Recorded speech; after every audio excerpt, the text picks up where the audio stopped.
जय श्री कृष्णा। आप सभी का दिन शुभ एवं मंगलमय हो। भगवान श्रीमती राधा रानी और कृष्ण जी महाराज आप सभी भक्तजनों पे सदैव अपनी कृपा दृष्टि बनाए रखे। आज हम सुनेंगे श्रीमद् भगवत कथा का दूसरे अध्याय की कथा। हिंदू धर्म के पवित्र ग्रंथों में से एक है श्री गीता जी। गीता में कुल 18 अध्याय है। हर अध्याय से व्यक्ति अपने जीवन की कई समस्याओं का समाधान पा सकता है। जब जीवन में दुख और असफलता, निराशा का अंधकार छा जाए, तब श्रीमद् भगवत गीता का उपदेश हमें आगे का रास्ता दिखाते हैं। हर किसी के जीवन में उतार चढ़ाव आते रहते हैं। कभी कभी निराशा, तनाव, असफलताएं भी मिलती रहती है। हालांकि इन सब के कारण आगे क्या करना है यह समझ नहीं आता। ऐसे समय में मार्गदर्शन की ज़रूरत होती है जो आगे का रास्ता दिखा सकते हैं।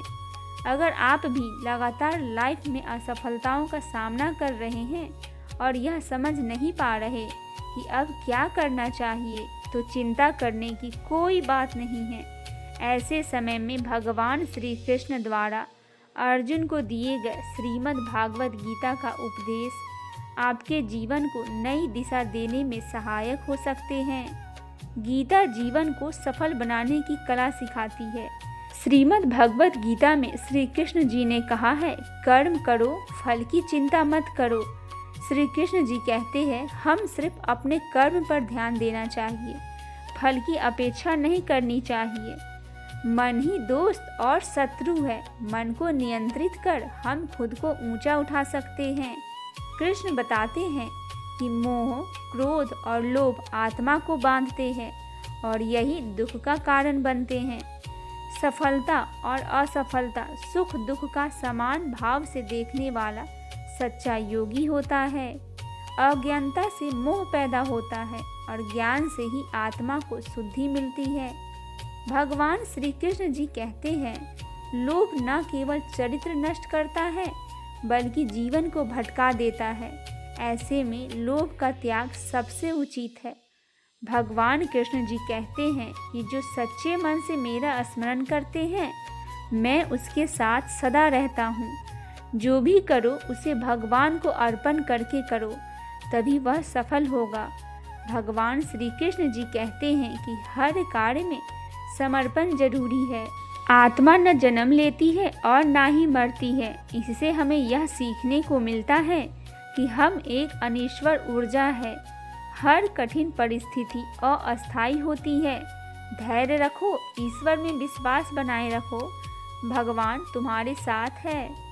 श्रीमद् भगवत गीता के जरिए व्यक्ति अपने जीवन की कई समस्याओं को हल खोज सकता है। दरअसल गीता में महाभारत युद्ध के दौरान कुरुक्षेत्र में भगवान श्री कृष्ण जी को जो उपदेश दिए थे वह सभी गीता में बताए गए हैं। श्रीमद् भगवत गीता पवित्र ग्रंथों में से एक है। गीता में ज्ञान, भक्ति और कर्म योग को बहुत ही अच्छे ढंग से समझाया गया है। तो आइए जानते हैं गीता के दूसरे अध्याय का महत्व एवं उसके लाभ। श्री नारायण जी बोले, हे लक्ष्मी, दक्षिण देश में एक पूर्ण नाम नगर था। वहाँ एक देव सुशर्मा बड़ा धनवान रहता था। वह साधु सेवा करता था। जब साधु सेवा करते हुए बहुत दिन बीते, तब एक बाल नाम ब्रह्मचारी आया, जिसकी सुशर्मा ने बहुत सेवा की और विनय किया कि हे संत जी, कृपया करके मुझे श्री नारायण जी के पाने का ज्ञान का उपदेश दीजिए। तब ब्रह्मचारी बोले, मैं तुझे गीता के दूसरे अध्याय का पाठ सुनाता हूँ। देव सुशर्मा ने कहा, गीता जी के दूसरे अध्याय को सुनने से कोई आगे भी मुक्त हुआ है? बाल ने कहा, मैं तुझे प्राचीन कथा सुनाता हूँ। एक अयाली वन में बकरियां चराता था और मैं वहाँ भजन करता था। एक दिन रात के समय अयाली बकरी लेकर घर को तला मार्ग में एक सिंह बैठा था। एक बकरी सबसे आगे आती देखकर सिंह भाग गया। तब अयाली ये देखकर बड़ा आश्चर्यचकित हुआ और मैं भी वहां आ खड़ा हुआ।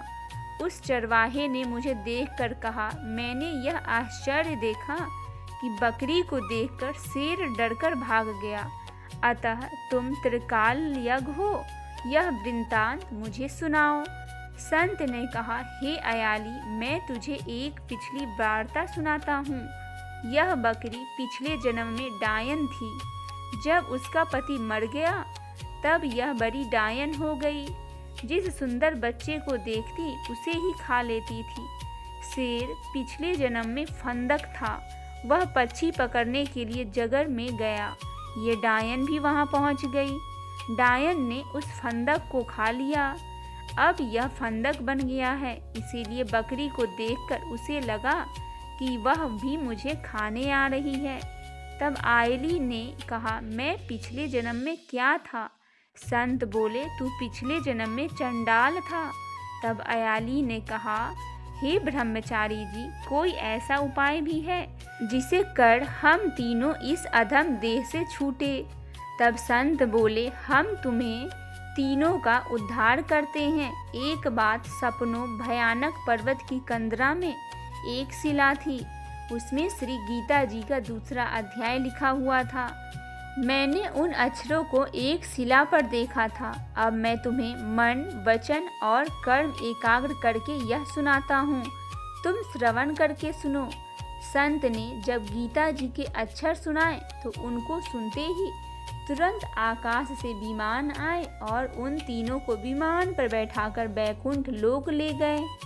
महाभारत के युद्ध के दौरान कुरुक्षेत्र में जब पांडव और कौरव आमने सामने थे, तब अर्जुन अपने सगे संबंधियों के खिलाफ शस्त्र उठाने से संकोच कर रहे थे। तब भगवान कृष्ण ने उन्हें धर्म और अधर्म के बारे में बताते हुए गीता का ज्ञान दिया था।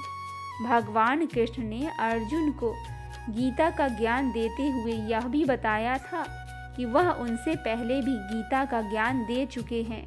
भगवान कृष्ण बताते हैं कि सबसे पहले उन्होंने सूर्य देव को गीता का ज्ञान दिया था। इस पर अर्जुन को बड़ा ही अचरज हुआ था। उन्होंने श्री कृष्ण से पूछा, आपका जन्म तो कुछ समय पहले हुआ है, जबकि सूर्य तो प्राचीन देवता है और काफ़ी पहले से है। ऐसे में आप उन्हें पहले गीता का उपदेश कैसे दे सकते हैं? इस पर भगवान कृष्ण जी मुस्कुराते हुए अर्जुन से कहते हैं, हे पार्थ, तुम्हारा और मेरा जन्म तो पहले भी कई बार हो चुका है, लेकिन तुम उन जन्मों के बारे में नहीं जानते हो, मगर मैं जानता हूँ। इसीलिए माना जाता है कि सबसे पहले सूर्य देव को गीता का ज्ञान दिया गया था। वही महाभारत के दौरान जब भगवान कृष्ण अर्जुन को गीता का ज्ञान दे रहे थे, उस दौरान संजय अपनी दिव्य दृष्टि से कुरुक्षेत्र को आंखों देखा हाल धृतराष्ट्र को बता रहे थे। ऐसे में संजय ने अपने भाई धृतराष्ट्र को श्री कृष्ण द्वारा अर्जुन को दिया गया उपदेश सुनाए। इसके बाद महाभारत की रचना के समय जब वेद व्यास जी बोल रहे थे और गणेश जी लिख रहे थे, तो वेद व्यास जी ने गणेश जी को भागवत गीता का उपदेश सुनाया था।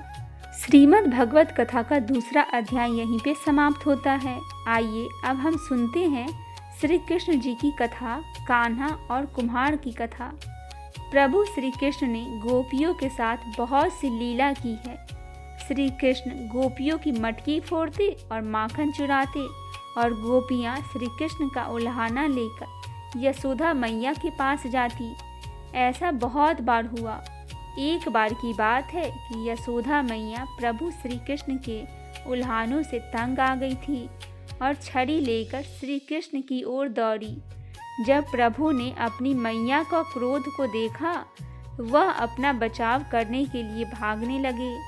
भागते भागते श्री कृष्ण एक कुम्हार के पास पहुँचे।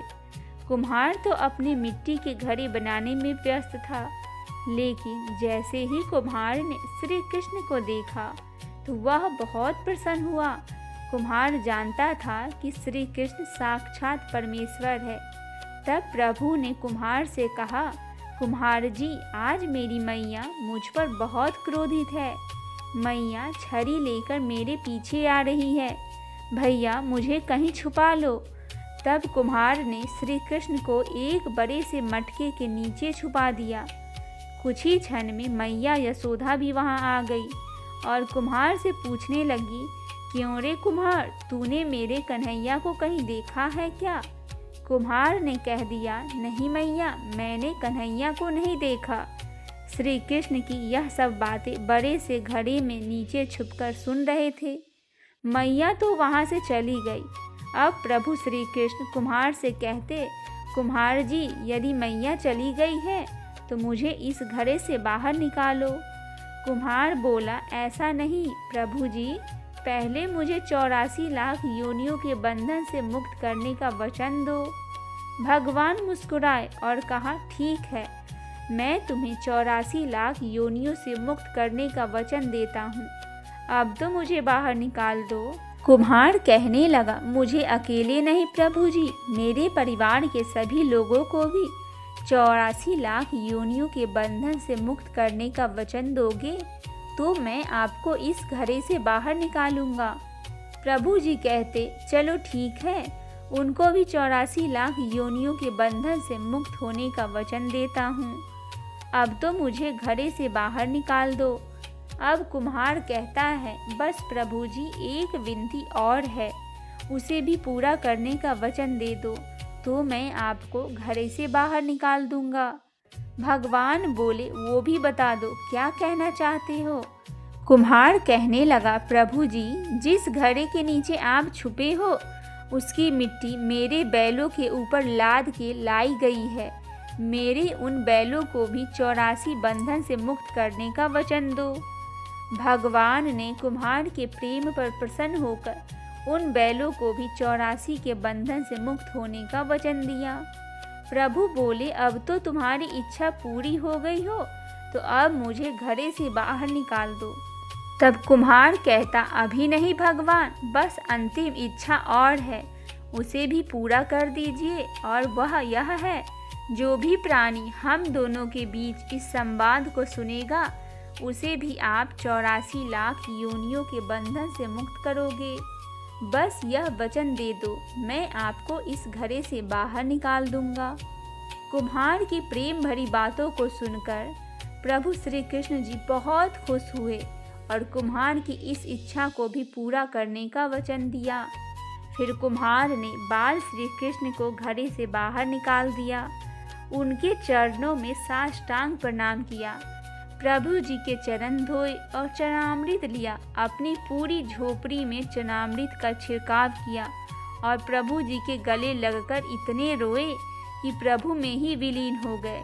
जरा सोचिए, जो बाल श्री कृष्ण 7 कोस लंबे चौड़े गोवर्धन पर्वत को अपनी एक उंगली पर उठा सकते हैं तो वो क्या एक घड़ा नहीं उठा सकते?